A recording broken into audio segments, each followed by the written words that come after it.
Friends, welcome to my YouTube channel CK education hub. Friends, आज का यह video Bihar board class 12th English Rainbow part 2 के poetry section के 8 chapter का है, 8वां चैप्टर का है, जिसका नाम है फायर हिम। क्या नाम है दोस्तों? Fire him. फायर मीन्स होता है अग्नि या आग होता है, और हिम मतलब होता है स्तुति या गीत होता है। तो इसका पूरा हिंदी को अगर देखा जाए तो ये क्या कहलाएगा? अग्नि स्तुति कहलाएगा। फ्रेंड्स, ये फायर हिम जो यह एक पोएम है, और इसके जो पोएट है वो कौन है? के.की.एन. दारूवाला। कौन है? के.की.एन. दारूवाला। तो फ्रेंड्स, ये जो फायर हिम पोएम है इससे तो क्वेश्चंस आते ही है, लेकिन इसके जो पोएट होते हैं उससे भी बहुत सारे क्वेश्चंस आते हैं। तो ये जो फायर हिम है पोएम, इसके पोएट कौन है? के.की.एन. दारूवाला। तो सबसे पहले इनके बारे में पढ़ते हैं और समझने की कोशिश करते हैं, क्योंकि क्वेश्चंस पोएट के बायोग्राफी से भी आता है, इसके इंट्रोडक्शन से भी आता है। तो आइए फ्रेंड्स स्टार्ट करते हैं। यहाँ पे लिखा हुआ है के.की.एन. दारूवाला बॉर्न। बी का मतलब यहाँ पे देखिए, बी के बाद यहाँ पे फुल स्टॉप दिले है, इसका मतलब क्या है? बॉर्न। तो Keki N. Daruwalla was born in 1937। इसका मतलब ये हुआ कि के.की.एन. दारूवाला का जन्म कब हुआ था? 1937 में हुआ था। आगे देखिए इनके बारे में क्या लिखा गया है। द रिसिपिएंट ऑफ साहित्य अकेडमी अवार्ड। यहाँ पे देखिए 1984 लिख ले, उसके बाद लिख ले यहाँ पर एंड कॉमनवेल्थ पोएट्री अवार्ड। इसका मतलब आप समझते हैं। देखिए, रिसिपिएंट मतलब होता है प्राप्तकर्ता। क्या होता है? प्राप्तकर्ता। तो ये प्राप्तकर्ता थे, किस चीज़ के प्राप्तकर्ता थे? तो साहित्य अकेडमी अवार्ड के प्राप्तकर्ता थे। इनको साहित्य अकेडमी अवार्ड कब मिला था? तो 1984 में मिला था। अच्छा, इनको एक और अवार्ड मिला था जिसका नाम है कॉमनवेल्थ पोएट्री अवार्ड। कौन सा अवार्ड मिला था? तो कॉमनवेल्थ पोएट्री अवार्ड। तो के.की.एन. दारूवाला के टोटल कितने अवार्ड मिले? 2। एक है साहित्य अकेडमी अवार्ड और दूसरा कौन सा है? Commonwealth poetry award. आगे देखिए क्या लिखा गया इनके बारे में। Is a landscape poet. ये कैसे पोएट थे? तो लैंडस्केप पोएट थे। Of eminence and A well known writer of short stories. अब इसके हिंदी को देखते हैं, प्रत्येक वर्ड के हिंदी को देखते हैं। इसमें लिखा गया लैंडस्केप। लैंडस्केप का मतलब होता है परिदृश्य। क्या होता है? परिदृश्य। और पोएट मीन्स होता है कवि। तो ये लैंडस्केप पोएट थे। कैसे पोएट थे? लैंडस्केप पोएट, यानी परिदृश्य कवि थे। परिदृश्य मतलब होता है ग्रामीण घटनाओं के बारे में बताने वाले। ग्रामीण जो प्रथा होता है, ग्राम में जो समाज में जो प्रथा होता है उसको जो दिखाते हैं, जो लोग दिखाते हैं, उसे क्या कहते हैं? लैंडस्केप पोएट कहते हैं। हम ये भी कह सकते हैं कि ये जो लैंडस्केप पोएट ये इसलिए क्योंकि गांव समाज में जो भी मतलब समाज में होता था, जो भी घटनाएं घटती थी, या जो भी गांव समाज का जो प्रथा था, जो रीति रिवाज था, उसके बारे में ये बताते थे अपने पोएम के माध्यम से, इसीलिए इन्हें लैंडस्केप पोएट कहा जाता है। अच्छा, ऑफ एमिनेंस। ये लैंडस्केप पोएट थे, लेकिन कैसे लैंडस्केप पोएट थे? तो एमिनेंस मतलब प्रख्यात। एमिनेंस मीन्स क्या होता है? प्रख्यात यानी famous. And A well known writer of short stories. और शॉर्ट स्टोरीज मीन्स होता है लघु कथा, यानी छोटी छोटी कहानियों के ये राइटर भी थे, यानी लेखक भी थे। अच्छा, एक बार और देख लेते ये क्या थे। ये एक लैंडस्केप पोएट थे, और क्या थे? ये कैसे लैंडस्केप पोएट थे? तो एमिनेंस यानी प्रख्यात, और ये वेल नोन मतलब भी होता है फेमस, और ये प्रसिद्ध क्या थे? शॉर्ट स्टोरीज राइटर भी थे, यानी लघु कथाओं के लेखक भी थे। आगे देखिए इनके बारे में क्या लिखा गया है। His poetry is in his own words. मतलब इनकी जो कविताएं होती थी वो कैसी होती थी? हीज ओन वर्ड्स मतलब इनके अपने शब्दों में होती थी। आगे देखिए क्या कहते हैं। A totally impressionistic recording of subjective response. आइए इसकी हिंदी को देखते हैं। इसमें जो टोटली आया इसका मतलब होता है पूर्णतः, इम्प्रेशनिस्टिक मतलब होता है प्रभावशाली, और ये रिकॉर्डिंग है। रिकॉर्डिंग मीन्स होता है जो मतलब आप स्टोर करके रखते हैं, जो एकत्रित करके रखते हैं, उसे रिकॉर्डिंग कहते हैं। आप फ्यूचर में उसका यूज़ भी कर सकते हैं। तो इम्प्रेशनिस्टिक रिकॉर्डिंग था, एकदम प्रभावशाली रिकॉर्डिंग था। तो क्या रिकॉर्डिंग था? प्रभावशाली रिकॉर्डिंग था। तो इनकी जो कविताएं होती थी वो कैसा होती थी? तो मतलब इनकी प्रभावशाली रिकॉर्डिंग होती थी। किस चीज़ की? तो सब्जेक्टिव रिस्पॉन्सेज। अच्छा, सब्जेक्टिव रिस्पॉन्सेज मीन्स क्या होता है? व्यक्ति। सब्जेक्टिव मीन्स होता है व्यक्तिपरक, और रिस्पॉन्सेज मतलब होता है प्रतिक्रिया। तो इनकी जो कविताएं होती थी ना वो व्यक्तिपरक प्रतिक्रियाओं का पूर्णतः प्रभावशाली रिकॉर्डिंग हुआ करती थी। और ये सभी जो कविताएं होती थी ये सभी इनके अपने शब्दों में हुआ करती थी। हिज ओन वर्ड्स का मतलब होता है अपने शब्दों में। आइए आगे देखते हैं क्या लिखा हुआ है। He claims his poems to be rooted in the rural landscape and hence earthy, ये कहते हैं, क्लेम्स मतलब होता है दावा करना। के.की.एन दारूवाला जो है वो दावा करते हैं, क्लेम्स करते हैं हिज पोएम्स की, उनकी जो कविताएं हैं ना, टू बी रूटेड मतलब वह जुड़ी हुई है या जुड़ी हुई होती है किस चीज़ से, इन द रूरल लैंडस्केप। रूरल मतलब होता है ग्रामीण और लैंडस्केप मतलब होता है भूदृश्य। क्या होता है? भूदृश्य। तो इनकी जो कविताएं होती थी ना वो ग्रामीण भूदृश्य से जुड़ी हुई होती थी, ठीक है, या जुड़ी हुई होती है। एंड हेंस अर्दी, इसलिए इनकी कविताएं कैसी होती है? अर्दी में संसारिक होती है। कैसी होती है? संसारिक होती है। आगे देखिए क्या लिखा हुआ है, he shuns sophistication, he shuns sophistication as he thinks that it, while adding gloss, takes away the power of words। आइए इसके हिंदी को समझते हैं। देखिए सॉन्स मीन्स क्या होता है? बचना। क्या होता है? बचना या दूर होना। अच्छा, सोफिस्टिकेशन मतलब क्या होता है? परिष्कार। क्या होता है? परिष्कार। थिंक्स मतलब होता है सोचना, एडिंग मतलब होता है जोड़ना, और ग्लॉस मतलब होता है चमक दमक। अच्छा, टेक्स अवे का मतलब होता है दूर करना या कम करना, और पावर मीन्स होता है शक्ति या सुंदरता। वर्ड्स मीन्स होता है पद, छंद या कविता भी बोल सकते हैं। कविता का जो वर्ड्स होता है, जो पद होता है, जो छंद होता है, उसको हम लोग वर्ड्स कहते हैं। इंग्लिश में क्या कहते हैं? वर्ड्स। और हिंदी में क्या कहते हैं? पद या छंद कहते हैं। देखिए दोबारा इसके हिंदी को समझते हैं। ये क्या कहते हैं? ही सॉन्स सोफिस्टिकेशंस मतलब ये जो परिष्करण जो होता है, परिष्करण से ये दूर रहते हैं। सॉन्स मतलब होता है दूर रहना, और सोफिस्टिकेशन मतलब होता है परिष्करण। तो ये परिष्करण से दूर रहते हैं। एज ही थिंक्स, क्योंकि उनको ऐसा लगता है, ही थिंक्स दैट का मतलब क्या होता है? उनको ऐसा लगता है कि व्हाइल एडिंग ग्लॉस, ग्लॉस मतलब होता है चमक दमक। अच्छा, ये जो वर्ड्स होता है, जो पद या छंद होता है, उसमें अगर कोई ग्लॉस को ऐड किया जाता है, यानी उसमें अगर चमक दमक को जोड़ा जाता है, takes away the power of words, तो ये जो वर्ड्स होता है इसका जो पावर होता है, इसकी जो सुंदरता होता है ना, वो क्या हो जाता है? कम जाता है, मतलब दूर हो जाता है। मतलब इनको ना थोड़ा सा भी चमक दमक या दिखावा बिल्कुल पसंद नहीं है। मतलब जो जैसा होता है उसको बिल्कुल वैसा ही वो लिख दिया करते थे, और इनको बिल्कुल भी दिखावा पसंद नहीं था। तो इनका मानना है कि कविता में जो बढ़ा चढ़ा के लोग जो बात बोलते हैं या बढ़ा चढ़ा के कुछ लिखते हैं, उससे ना ये जो वर्ड्स होता है, ये जो पद या छंद होता है, इसका ना जो सुंदरता होता है, इसका जो सौंदर्य होता है, वो क्या हो जाता है? कम हो जाता है।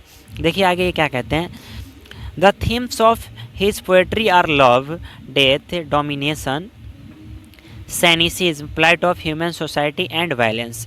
देखिए इनकी कविताओं का जो थीम्स हुआ करता था, मतलब विषय वस्तु हुआ करता था, वह क्या होता था?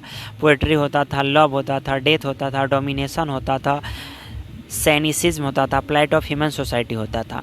देखिए यहाँ पे मतलब अब मैं आपको बताना चाहूँगा इसके मीनिंग को। सैनिसिज्म मतलब होता है कुटिलता, plight of human society means होता है मानव समाज की दुर्दशा। प्लाइट मतलब दुर्दशा, और ह्यूमन सोसाइटी मीन्स क्या होता है? मानव समाज। एंड वायलेंस, वायलेंस मतलब क्या होता है? हिंसा। तो इनकी कविताओं का थीम्स क्या क्या हुआ करती थी, मैं आपको बता दिया हूँ। लव होता था, डेथ होता था, डोमिनेशन होता था, cynicism, plight of human society and violence. देखिए आगे क्या लिखते हैं, इनके बारे में क्या लिखा गया है यहाँ पे, he writes with intensity and vigour involve in poetic creation. आइए इसके हिंदी को समझते हैं। यहाँ पे जो ये वर्ड आया है पोएटिक क्रिएशन, पोएटिक क्रिएशन का मतलब होता है काव्य कृति। क्या होता है? काव्य कृति या काव्य रचना भी बोल सकते हैं। तो इनकी जो काव्य रचना होती थी उसमें ना इन्वॉल्व होता था, यानी शामिल होता था। क्या इन्वॉल्व होता था? क्या शामिल होता था? तो विगर एंड इंटेंसिटी, इंटेंसिटी मतलब होता है तीव्रता, और विगर मतलब होता है पावर, शक्ति होता है, ठीक है। तो इनकी कविता जो होती थी ना, इनकी जो काव्य रचना होती थी उसमें शामिल रहता था क्या? तो तीव्रता और पावर, शक्ति शामिल होती थी उसमें। आगे देखिए इनके बारे में क्या लिखा गया है, since he had been in police service violence is unavoidable in his poetry. देखिए सिंस मतलब होता है चूँकि, he had been in a police service, क्योंकि वो जो थे ना मतलब पुलिस सर्विस यानी मतलब पुलिसकर्मी थे। क्या थे? पुलिसकर्मी थे, यानी पुलिस के रूप में काम कर चुके थे। इसीलिए वायलेंस इज अनअवॉइडेबल, अनअवॉइडेबल मतलब होता है उसको मतलब छोड़ा नहीं जा सकता, उसको लेकर ही चलना पड़ेगा। मतलब इनकी जो भी काव्य रचना होती थी ना उसमें आपको वायलेंस देखने को मिल जाएगा, मतलब हिंसा आपको देखने को मिल जाएगा। इन हिज पोएट्री, पोएट्री मीन्स होता है काव्य या कविता होता है। तो इनकी कविताओं में आपको क्या देखने को मिल जा सकेगा? वायलेंस, मतलब हिंसा आपको देखने को मिल जाए, क्योंकि ये कौन से सर्विस करते थे? तब पुलिस का सर्विस करते थे, यानी यह पुलिसकर्मी थे। आगे देखिए क्या लिखा गया है, his important volumes of words include under Orion 1970 and apparition in April 1971 and crossing of rivers 1976। देखिए इसका मतलब समझते हैं, his important volumes of words, words means होता है पद या छंद होता है। तो इनकी जितनी भी कविताएं थी यानी पद या छंद था, मतलब उसमें जो महत्वपूर्ण वॉल्यूम्स था, उसका जो महत्वपूर्ण भाग था वह कौन कौन सा है, उसमें शामिल कौन कौन सा है। अंडर ओरियन है जो 1970 में पब्लिश हुआ है, एप्रेशन इन अप्रैल है जो 1971 में हुआ है, एंड क्रॉसिंग ऑफ रिवर्स जो 1976 में हुआ है। तो फ्रेंड्स ये रहा के एन दारूवाला का इंट्रोडक्शन, या इसको आप बायोग्राफी भी बोल सकते हैं। फ्रेंड्स इससे भी क्वेश्चंस पूछे जाते हैं, इसीलिए मैंने सबसे पहले आपको इसे बता दिया। तो आइए फ्रेंड्स अब इस पोएम को देखते हैं, इस पोएम में क्या लिखा गया है। देखिए फ्रेंड्स पोएम यहाँ से स्टार्ट होता है। फ्रेंड्स इसके पहले स्टांजा को देखते हैं। मैं आपको बताना चाहूँगा स्टांजा का मतलब क्या होता है।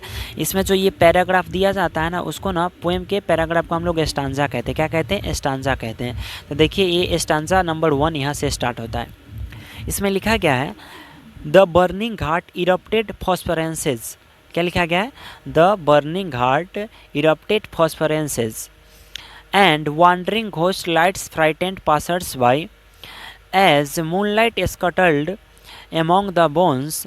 Once strolling down past river bank and ghat, we saw embers losing their cruel redness to the grey ash that swallow all half-cooked limbs. देखिए अब इसके हिंदी को समझते हैं। इरप्टेड मतलब होता है धधकना। क्या होता है? धधकना। और फॉस्फोरेंसेस का मतलब भी होता है वही धधकना।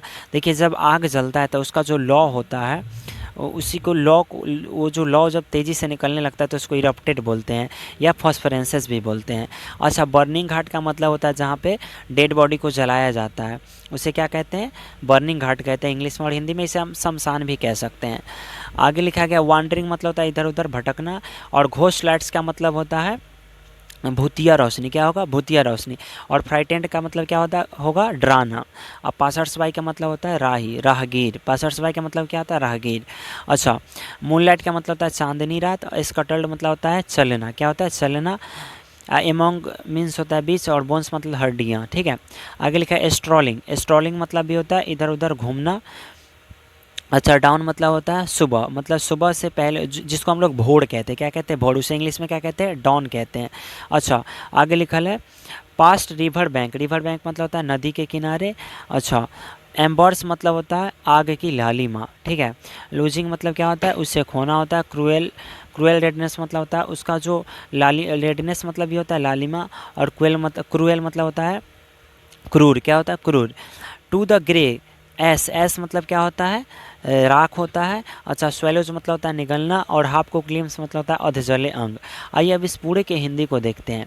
एक दिन क्या होता है, कवि जो है ना, मतलब नदी के किनारे डॉन में मतलब सवेरे सुबह में ये नदी के किनारे टहल रहे होते हैं। तो ये देखते हैं, क्या देखते हैं? बर्निंग घाट पे मतलब शमशान में देखते हैं कि आग जो है ना, वो आग जो है वो क्या कर रही थी? वो धधक रही थी। क्या कर रही थी? धधक रही थी।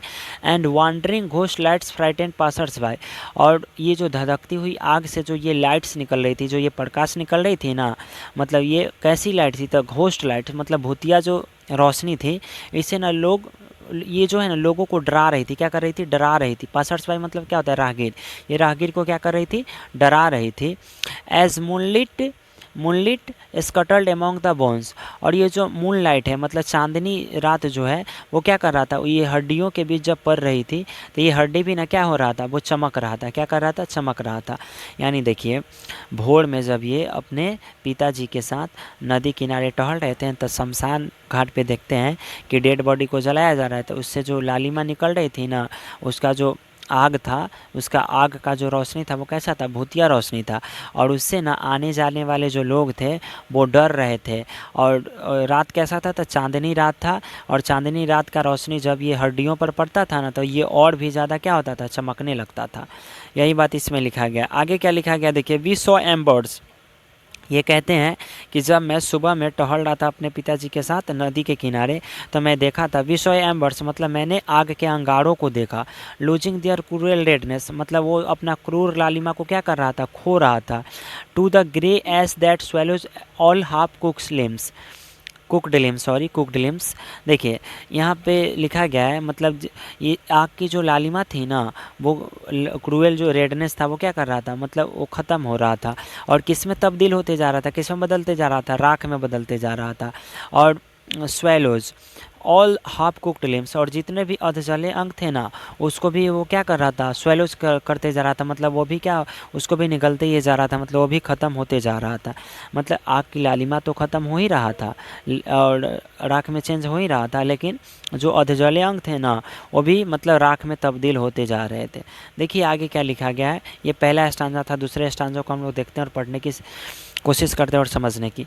इसमें लिखा गया है, bored witness to the fires debauchery my father said you see those half burnt fingers. देखिए bored witness to the fire debauchery, debauchery मतलब होता है कुकृत, क्या होता है, कुकृत मतलब अनैतिकता होता है, डिबॉचरी मतलब अनैतिकता भी हम बोल सकते हैं। विटनेस मतलब होता है गवाह, ठीक है, और फायर डिबॉचरी मतलब होता है आग का जो अनैतिकता है, आग का जो डिबॉचरी है, आग का जो कुकृत है, उसको मतलब उसके पिताजी जो है ना, कवि के जो पिताजी वो बताते हैं और कहते हैं you see those half burnt fingers, तुम देख रहे हो इन अधजले अंगों को। आगे देखिए ये क्या कहते हैं, and bones stops the fire at times forget it's dead, a Zoroastrian I my child fingers cleansed into a little knot of pain, I swear to save fire from the scene of forgetfulness।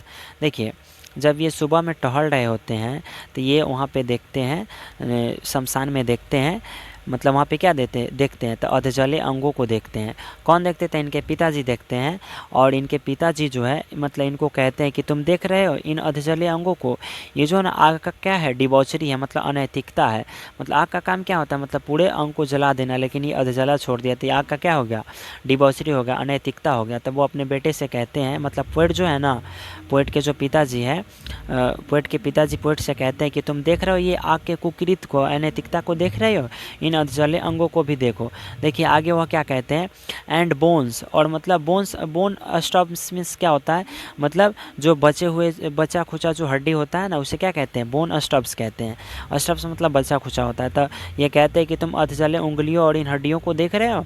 The fire at times forget it's dead, कभी कभी ना ये जो आग है ना, आग अपने डेड्स को मतलब डेड बॉडी को, मृत शरीर को क्या करता है, वो भूल जाता है, मतलब जलाना भूल जाता है। यानी कभी कभी आग ना अपना ड्यूटी को सही तरीके से नहीं करता, अपने कर्तव्य को कभी कभी क्या कर जाता है, ये भी भूल जाता है।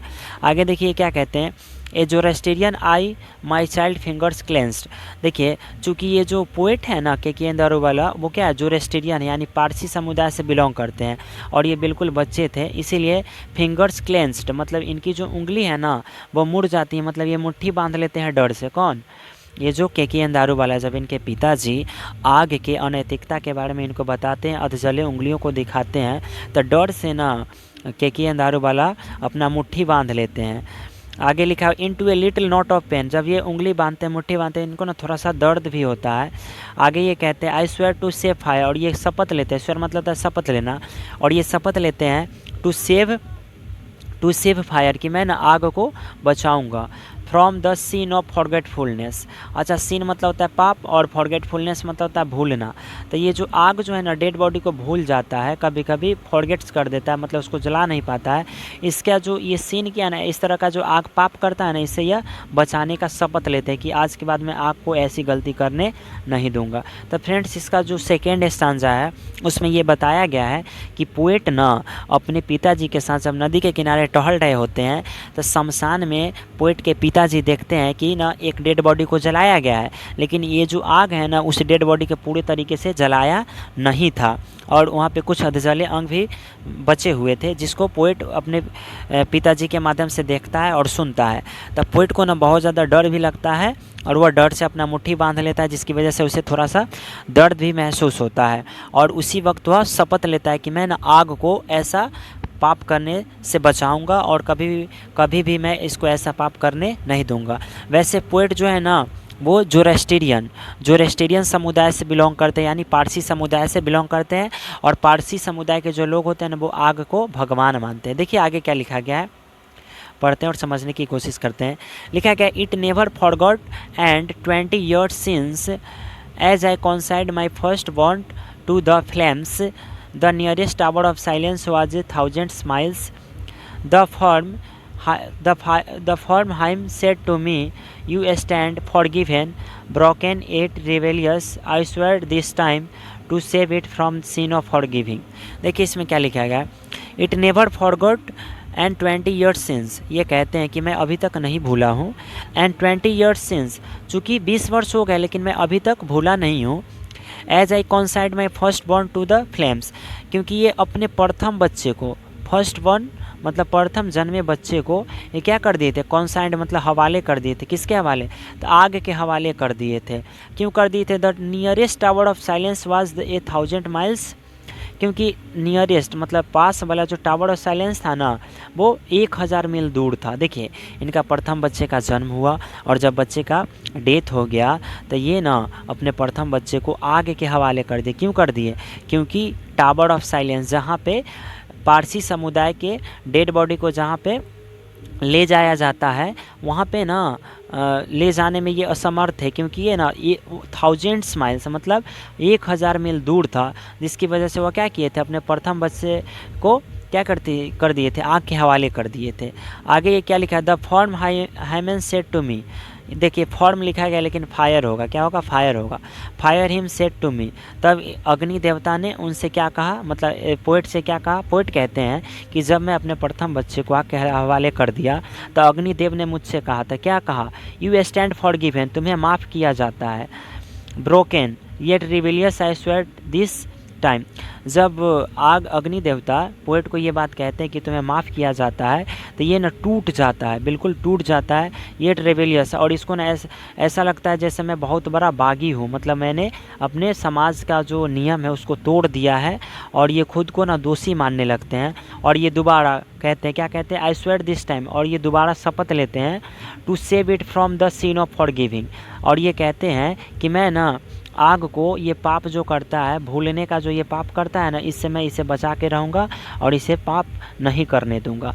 तो फ्रेंड्स ये जो पूरा पोएट था इसमें ना पोएट अग्नि स्तुति के बारे में बताया है, अग्नि के बारे में बताया है, जी आग जो है किस प्रकार से अपने डेड बॉडी को कभी कभी जलाना भूल जाता है, लेकिन आग का काम ही होता है डेड बॉडी को पूरी तरीके से जला देना, लेकिन आग जो है ना वो भी कभी कभी अपना ड्यूटी सही तरीके से नहीं करता है। इसी के बारे में इसमें बताया गया है। अगर मेरे द्वारा दी गई जानकारी और मेरे द्वारा समझाया गया जो बात है अगर आपको समझ में आया होगा, अगर आपको ये मेरी वीडियो अच्छी लगी होगी तो आप मेरे इस वीडियो को लाइक करेंगे, कमेंट करेंगे और मेरे चैनल सीके एजुकेशन हब को सब्सक्राइब करेंगे और इस वीडियो को अपने दोस्तों के साथ शेयर भी करेंगे।